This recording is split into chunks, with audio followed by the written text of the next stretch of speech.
showdown improvements, new co-op content, a host of quality of life improvements, free legendary battle packs, free heroes, and so much more. The season of Arcana is right around the corner, coming January 9. Stay tuned for more news and events, as we'll be dropping more as we get closer to the season. That's all for today, and we'll catch you all in the next one. All right, so that was the reveal stream of this new season, Arcana, coming out in just 5 days, little less than 5 days now, for Torchlight Infinite. If you guys want to watch this video, I'm going to put this link down below. I highly recommend going to see the full video if you haven't yet. Go directly to the Torchlight to YouTube, give them the view. So we're going to put that link down below. That's why we don't have the full video here. But what we are going to go over is what I think about the season. And boy, this is a season. I am so pumped for this season, more so than I have been for the last 2 seasons. This is probably one I've been most excited for. One, the mechanic, I think, is something that I would enjoy. It's very smooth in a map that won't slow you down. From what I'm seeing, the board game part of it, one, I kind of like board games. I'm a big board game player personally, so that's cool. But 2, it doesn't look like it'll take that long compared to a Canvas or a Mistville or stuff like that. So it's good for speed purposes, which is a big deal. As far as the new system of these, what are they? They're the fates and the seals and undetermined fates and all this stuff. This stuff, looking at these patch notes, like right away, like stuff like this, if you can have 9 of these, that's a lot of base. This is percent intelligence, 30%, and you can have like 9 of them, right? What is that? 9 times 30 is like 270%.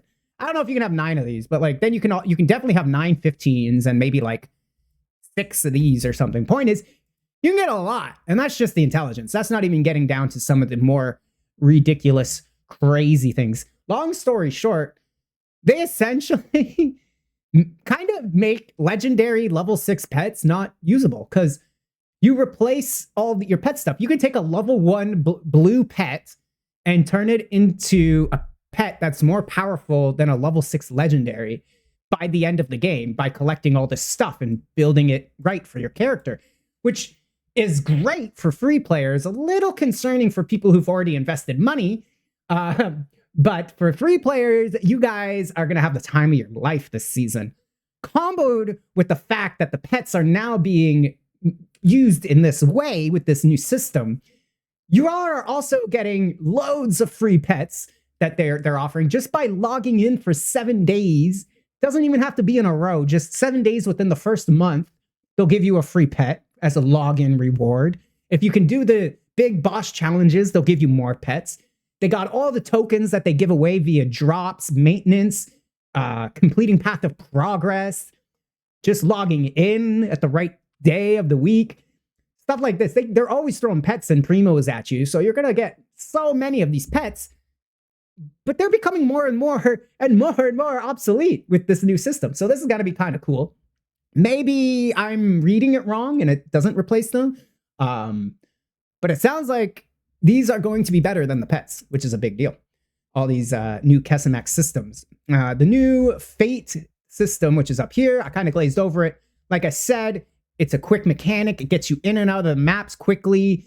There's like some spawn points and you do a little mini event in the map, kind of like Trial of Machines or Clockwork kind of thing, nice and quick. You do this so many times and then you can go play a board game.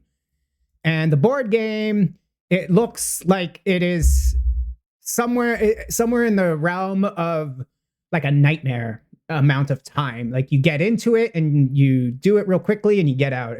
Doesn't seem like it's a big Mistville time sink or a Canvas time sink, or a city time sink. It seems like it's a little bit faster than that. So that's a big, big win in my opinion. And then we got us a new hero somewhere down here, the Iris. You know what? That one, I think I'm gonna piggyback off the video and we're gonna show you the Iris reveal, because why not?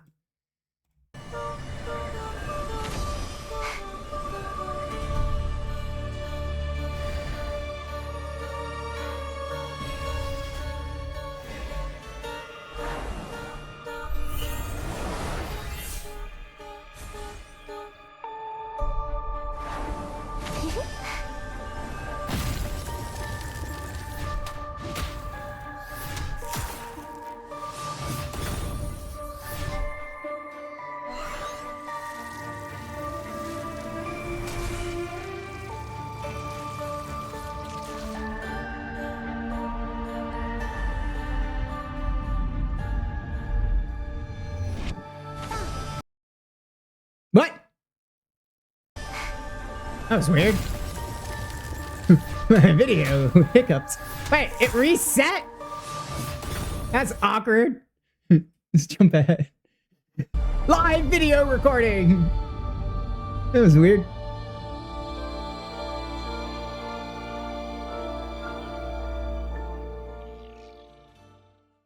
Embodying the very essence of the elements, Iris transcends her role as a mere commander of spirits, merging with the spirit magi to enter a dynamic new battle state.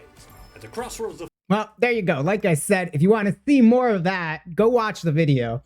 But I'll give you the TLDR with the patch notes here. The new Iris essentially lets you take control of the minions, the spirit magi, so you can become the frost elemental, the flame elemental, or the thunder elemental. And they've also added 2 new elementals. I don't know exactly where they're at, but there is a earth one, essentially, and an erosion one now. So you can play around with those. Each one of these spirit magis have 4 unique abilities. So everyone's a little different. You're going to have to play around with them, figure out which one's your favorite to use. And yeah, there's 2 different ways you can build the Iris, which is right here. As you can see, she has 1 set of talents that strictly buff the magis. It's all in magi buffing. And then the other one is, it's like half magi buffing, half defensive layers. So if you're looking for more of a defensive, protective Iris, you got one side of the talent tree to work on. If you're looking for a big damage dealing Iris, you got the other side to work with. So Iris alone has 10 different builds just off the top of my head that I can think of. You got 1 for each elemental attack. You got 1 for each elemental defense. Obviously, maybe some elementals are better on the defense tree and some are better on the attack tree. So maybe it's not exactly 10, but you get where I'm going with this. This hero alone's got so many paths. That being said, especially if you watch this video, they don't just show one hero destroying the world. They got video of Moto blowing up the world, doing damage caps. They got Gemma doing damage caps. They got Yoga's doing damage caps. Both versions of Ran are doing damage caps. Carinos are doing pretty much every single character in the game in the preview video is doing 1.5 Q damage hits everywhere. And that's great. Like, I wanted to play the new Iris because I like the hero, but watching this video and seeing that everything's open, I started, second guessing my decision here. I'm like, oh my God, I want to play Rayhan now. Like, we go down and read the Rayhan buffs, and he's like so much more damage. You're going from 325 base to 410. You're getting from 2% to 2.9. That's essentially 3%. 1 extra percent per level. That's a 50% boost just from there. Over here, you got rage going nonstop. You get your cooldown recovery speed. Everyone's complaining there was not enough cooldown. Well, guess what? There's tons of attack speed in the game. So now for every 100 attack speed, you get 140% a cooldown recovery speed, which is like bananas. Plus another 90% additional here with huge area is like win-win. Long story short, Savage Train, Choo Choo Rayhan, he's back. Seething Rayhan, he's back. And there's so many characters I want to play. And best of all, they're all free again. This season, they are all free again. So not only do I get to try all these heroes, they won't cost me anything to try them all. So this is perfect. I'm excited for that. I'm going to have so much content to do. Normally, I'm in and out within like 2 weeks or a month. But if I really want to dive into this season and get into all these characters, since all of them, I really feel all of them are viable based on this video that they showed us, it's going to keep you busy. It will keep players busy if they seriously want to tackle everything. And I don't think I'll be able to. So that will be exciting. And then finally, the last new thing that I'm super excited for, there's lots of things I'm excited for. They're giving you away free pets. They got the Supreme Showdown giving you more free pets. They got new heroes. They got new damage. They got new legendaries, but they got a multiplayer mode now. Let's see if I can find this part in the video.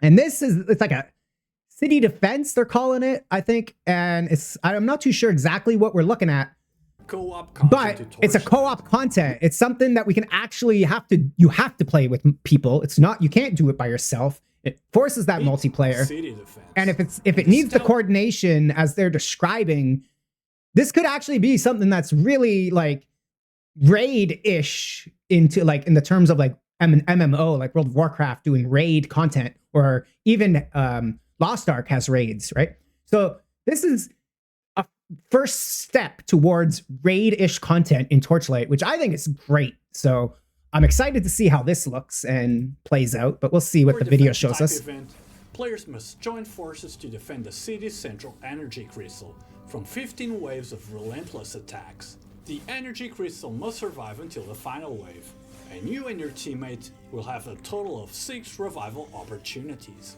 Each wave offers increasing difficulty, and some introduce unique mechanics that demand quick thinking and precise teamwork. For instance, you may need to coordinate with your partner to block a critical attack or handle specific threats strategically. Success will require sharp communication and cooperation, making this event a true test of teamwork. The City Defense Challenge features 7 levels of difficulty. You see what I'm Players saying? need to secure victory once at each level to unlock rewards. Prizes are based on the number of waves successfully completed, and the ultimate reward is worth the effort. Upon conquering all difficulties, players can exchange their progress for legendary more free battle pack pets! spheres. Oh my god, more free pets! So, yes, guys. As you've seen, the new season is right around the corner. We'll jump here to the point where it shows you January 9th at 6 p.m. PST. That's 9 p.m. Eastern time. These are North American times, not European times. European, you're looking somewhere around the range of 2, 3 a.m.-ish, 5 a.m., depending on where you are in Europe. Really, really early in the morning on the 10th, not the 9th. And if you are in Asia, China regions, you are looking something around 9 or 10 a.m. on the 10th. Yeah, something like that. So that is when it's coming out. Hopefully you guys are as excited as I am for this season. And as always, I will be streaming every day this season live on Twitch. So if you guys want to join me for my progression, come ask me questions, or just hang out and have a good time, I'll be there every day this season, so you'll know where to find me. All right, guys. Once again, I highly recommend checking out this full video in the link below in the description. And if you haven't yet, be sure to like and subscribe to this channel. All right, guys. We'll see you in 4 days when the season goes live. Oh, I'm so excited. I can't wait. We'll see you then, guys. Have a good one.